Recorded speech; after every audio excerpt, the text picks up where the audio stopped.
Alright guys, so as you can see right here, I am in fact riding in an automatic ice highway machine. And this has basically the same efficiency and speed as ilmango's machine, but it's a 3x3 version. It's a 3x3 design, that is. Mainly because I prefer the 3x3 design, and more importantly, it will work even if you set the render distance to 2 chunks, which, by the way, ilmango's version would not work, alright? So this end highway right here is basically the accumulation of generations of knowledge and stuff like that. And in order to stop it, you just do this. You just place a block right here. And if you want to start it, you just hop in the minecart right here and turn it on.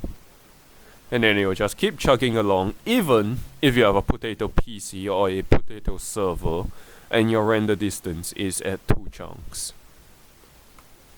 So let's stop it again, alright, and turn the render distance up a little bit so you can actually see.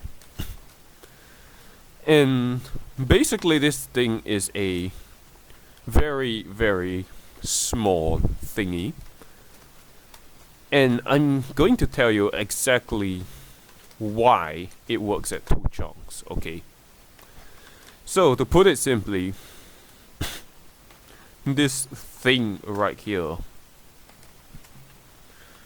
basically a player will load at least a 9x9 square of chunks around him. And every single one of them will be entity processing chunks. So at the very least, the player will have an entity processing chunk radius of about 1. And that means that he will be able to process entities around him by 1, like 1 chunk away from him, and also the chunk he's in. So let's see the distance between this entity, which is furthest away from the player, and the player. So right here I'm going to mark the thing over here. This is 1. Then we go 1, 2, 3, 4, 5, 6, 7, 8, 9, 10, 11, 12, 13, 14. And with these 2 caps over here, is 15, is 16. This is 1 chunk's distance. So, to put it simply,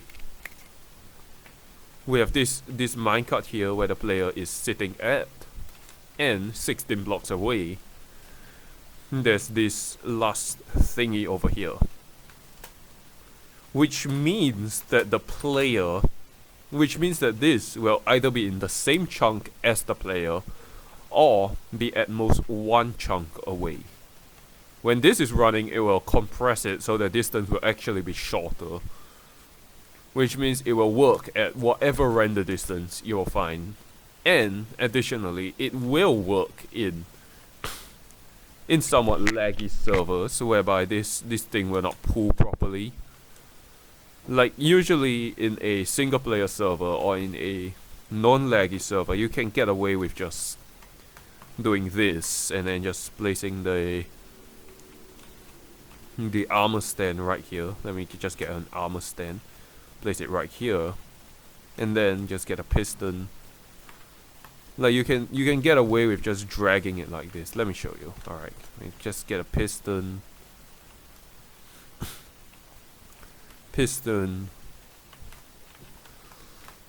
Like in a non-laggy server, you can actually just get away with just dragging the player along like this. Just dragging the armor stand, and it will work in a single player server or in a non-laggy server. But in laggier servers, this block right here actually helps clamp this armor stand in place. Now let me show you what happens when this armor stand is not clamped, alright, like when it's over here. Let's just start the machine, alright. As you can see, this armor stand is actually far less clamped. As you can see, it's actually jittering a lot more than the other one. So let's stop it again. Let's stop it again. Just place a honey block over here. Just place a redstone block over there. And replace it. Then replace my red concrete. And... no, not redstone block. Red concrete. And... it will just keep going on and on again. So I'll be leaving the word download in the description. And I'll be seeing you soon.